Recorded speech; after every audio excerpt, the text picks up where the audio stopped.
Hi, I'm Jeff with the Burlington County Historical Society and Children's History Center, and we're on the road in Burlington County today. But we didn't have to go very far at all because we're on our property. What's behind me is the Bard Howe House. It's a house built in the 1740s, and it's on our campus here in Burlington City. This house was restored when we acquired it back in the early 60s. In 1963, we acquired it from people who ran a newspaper called the Burlington Home News, and it was a newspaper office.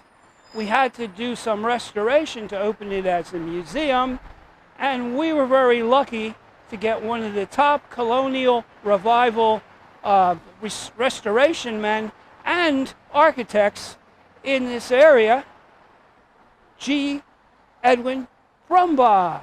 Now, he's known for working on Ephrata cloisters, the monastic 18th century buildings that are in Ephrata in Lancaster County, Pennsylvania.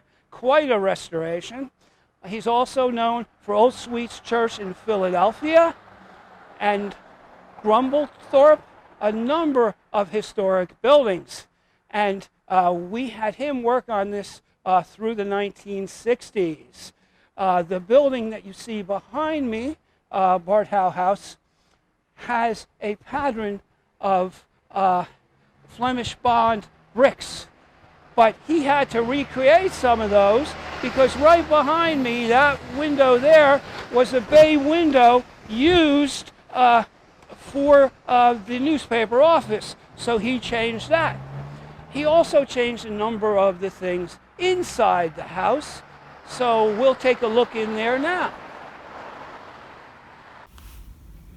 Now we're in the interior of the house.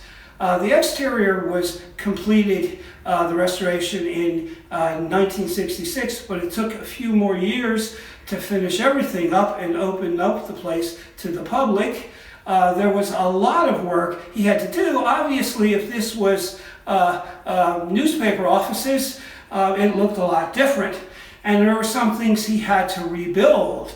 And one of them is that corner cupboard right behind me. And he did a lot of the woodwork. He tried to use as much of the original fabric and woodwork as he could, and he moved some things from other places, and in some cases, as with that cupboard, recreate them whole. But the house is full of a lot of his work, his own personal work that was done in order to make this house look like it would have looked in the 1740s.